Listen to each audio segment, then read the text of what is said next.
함께 일어나셔서 우리 하나님의 말씀 읽겠습니다.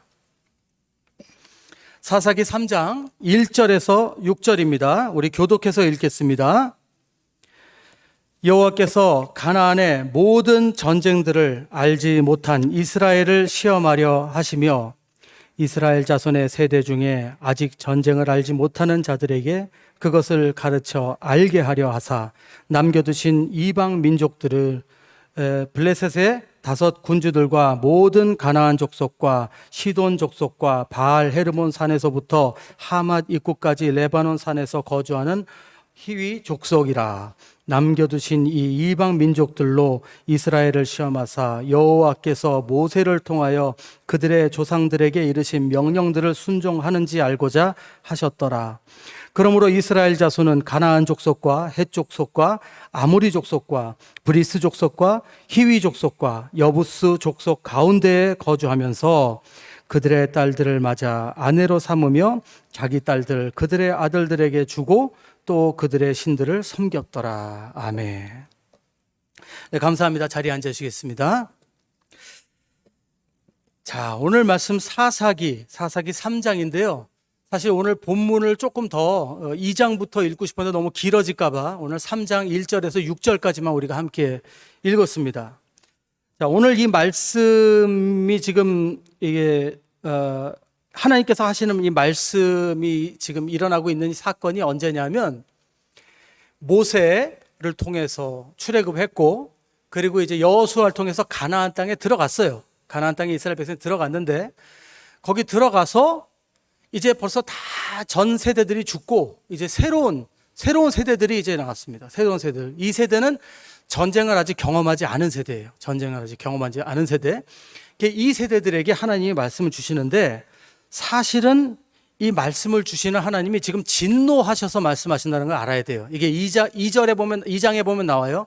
2장 20절부터 나중에 볼 텐데 2장 20절부터 보면 하나님이 진노하셨어요. 진노하신 이유가 있습니다. 나중에 얘기할게요.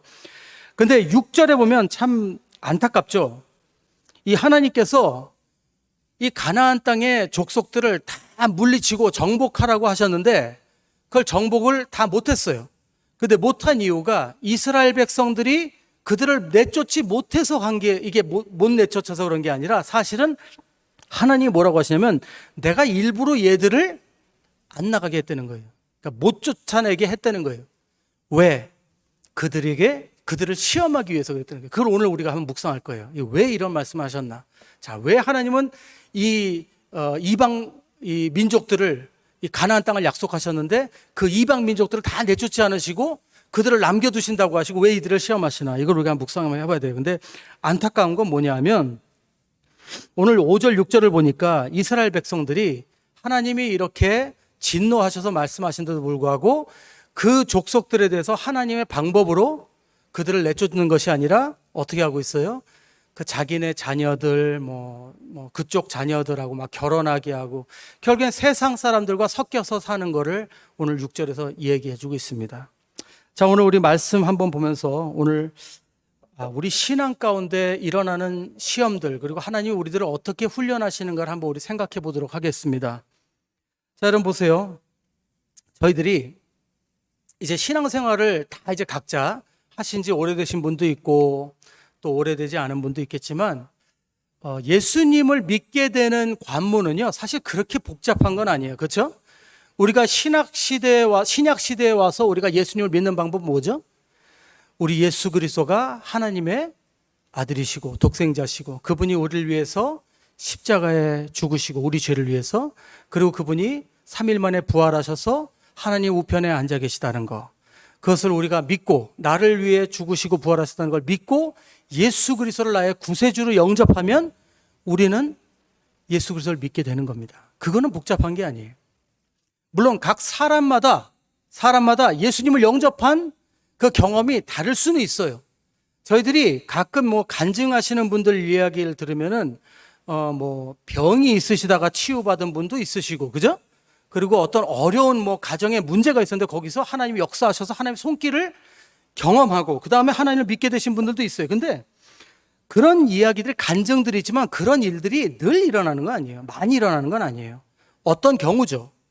저와 여러분들 여기 계신 대부분들은 우리는 드라마틱하게 하나님을 만났다기보다는 자연스럽게 우리가 교회를 나오면서, 그렇죠?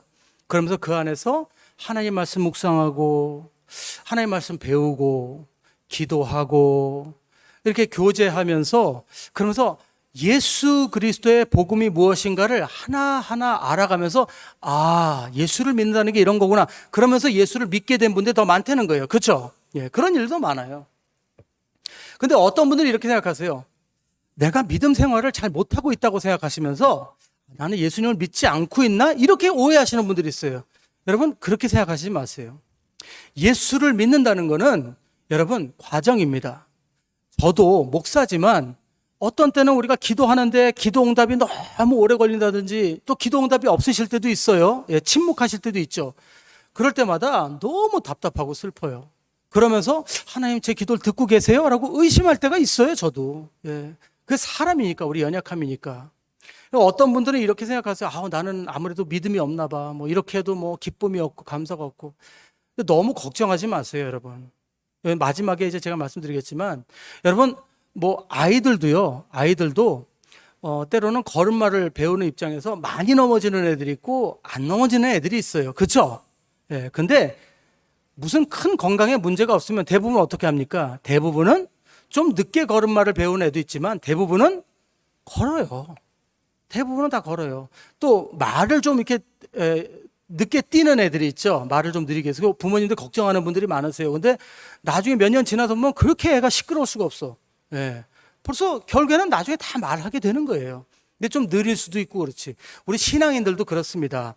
예수님 믿을 때 어떤 분들은 이 믿음의 걸음이 좀 느리셔서 조금 의심도 많고 그런 일도 있지만, 사실 중요한 것은 우리가 하나님을 신뢰하고 있는가, 하나님께 순종하고 있는 게 중요합니다. 그래서 우리가 늘 걱정하고, 그리고 나는 하나님 원하시는 길로 내가 가고 있는가, 그걸 내가 항상 마음에 품고 있다면 여러분 걱정하지 마시고, 여러분들 예수님의 길로 잘 가고 있으니까 점점 더 그 믿음이 강해져야 되겠죠. 하지만 여러분, 이거 하나 분명히 알아야 됩니다. 저와 여러분들이 교회를 어떻게 나오게 돼서 뭐 누구를 통해서 누가 전도를 해서 어떤 일로 해서 교회로 오게 됐다 하더라도, 여러분 절대로 누가 집사님은 어떻게 교회 나오시게 되셨어요? 그러면은 이렇게 대답하시면 안 돼요. 아이, 저 누가 저 아무개가 전도해가지고요, 여기 교회 뭐 나오라고 그래가지고 그래서 뭐 심심해서 나왔어요. 그러다 보니까 교회, 이렇게 대답하시면 안 돼요. 여러분들 뭘 인정하셔야 되냐면, 여러분들이 아무리 우연의 일치로 교회 나오셨다 하더라도 여러분들이 교회 나오신 건 하나님의 은혜입니다. 믿으시기 바랍니다. 하나님께서 여러분들을 인도해 주셨어요. 어떤 사건을 통해서든 누구를 통해서 오게 되었든 여러분들은 하나님의 인도하심으로 여기 왔다는 거 여러분 절대 부인하시면 안 됩니다. 우리가 스스로 알아서 오는 거 없어요. 하나님이 다 우리들에게 질문을 주시고 의문을 주시고 또 한번 생각하게 하고 하나님 필요하게 하시고, 그래서 우리가 주님 앞에 나오게 된 겁니다. 이거 하나님의 은혜라는 걸 절대 잊어서는 안 됩니다. 자, 그런데 하나님께서 그러면 우리들을 이 자리에 불러주셨어요. 어떤 방법이든 저와 여러분은 다 여기 하나님의 은혜로 여기 와 있습니다. 그럼 하나님은 어떤 분이신가? 어떤 아버지신가? 우리들을 불러주시고 우리를 예수 그리스도 안에 거듭나게 태어나게 하신 다음에, 그 다음에는 뭐 너희들 알아서 젖 먹고 너희들이 뭐 알아서 잘 커라 이러고 내버려 두시는 분일까요? 여러분, 아닌 거 아시죠? 사람도 그렇게 안 해요. 그죠? 우리가 아이가 태어나면 그 아기를 정성스럽게 돌보잖아요. 예. 그것처럼 하나님도 우리를 부르셨을 때 이제 우리가 하나님의 말씀을 묵상하고 또 깨닫고 젖을 먹고 자라는 것처럼 우리를 성장할 수 있도록 우리를 키워주시는 그 숙제를 감당하신다는 거예요. 여러분, 우리가 시험은 왜 하죠? 사람들은 시험을 왜 할까요? 요즘은 뭐 가게 하시는 분들이 많이 안 계신 것 같아요. 근데 옛날에 우리 가게 할 때 여러분 3개월 동안 푼시오나리오 새로 들어오면은 뭐 했죠? 테스트 하지 않았어요? 에스페리엔시아 3개월 동안 했어요. 옛날에. 몰라요. 요즘도 그러는지. 그래서 3개월 동안 이 친구가 일을 잘하나 안 하나 봐야죠. 그래서 이 친구가 3개월 동안 일을 잘하면 등록을 하죠. 예. 그때부터 골치 아파져요. 등록을 하는데 그 3개월 동안 우리가 그 친구가 가게에서 뭐 자기가 뭘 하든지 말든지 내버립니까? 아니죠. 뭘 해요? 테스트를 해보죠. 예, 뭐 한번 뭐 옷도 접어보게 만들고 뭐 다림질도 한번 시켜보고 운전도 시켜보고 배달도 시켜보고 그래가지고 우리가 뭘 테스트합니까? 이 사람이 책임감이 있나? 예? 시간 약속 잘 지키나? 일을 잘 이해를 하나? 예. 손과 발이 빠른가? 이거 잘 봐야죠. 그죠? 그래서 이 사람이 정말 괜찮다 싶으면 우리가 이 사람하고 이제 어떤 펀션을 할 것인가 그걸 이제 계약을 한 다음에 우리가 꼰따랐다 해야죠. 근데 만약에 영 아니야. 이 친구 보니까 뭐 말도 못 알아듣고 이거 하라 그러면 딴 거 하고 있고 저거 하라면 이거 하고 있고 아까 뭐 옷 접으라고 이렇게 줬는데 아까 이만큼 줬는데 아직도 두세 장 접고 있고 그러면 3개월까지 안 봐도 돼요. 예, 3개월까지. 그죠? 뭐 일주일, 2주일 내내 야, 너는 그냥 잘 가라 하고 내보냅니다. 자, 근데 여러분, 이런 분들도 있어요. 때로는 너무 가난한, 너무 이렇게 어린 그런 사람들이 찾아올 때가 있어요. 제 가게에서도 그런 일이 있었는데, 그러면 우리 아버지나 저희들이 이제 생각을 해요. 이 친구가 너무 이제 일을 배우고 싶어 하는데 좀 시돌이긴 하지만 우리가 얘를 그냥 안고 가자. 얘한테 하나하나 대신 살라리 미니멈 그거밖에 못 준다. 대신 너 일 배워볼래? 너 너무 일 경험이 없으니까 배워볼래? 해서 배우겠다고 그러면 가르쳐야 돼요. 하나하나 가르치고 막 어떤 데 우라가 터지지만 그래도 이제 안고 가야 됩니다. 자, 여러분, 우리 사람도 사람을 키우기 위해서 우리가 참고 가르치고 훈련하죠. 근데 여러분, 우리 하나님은요, 우리를 예수 그리스도 안에 거듭나게 하시고 그러니까 다시 태어나게 하신 다음에 그냥 버려두시겠어요? 아니에요. 우리 하나님은 우리 한 사람 한 사람 사랑하셔서 우리를 부르셨기 때문에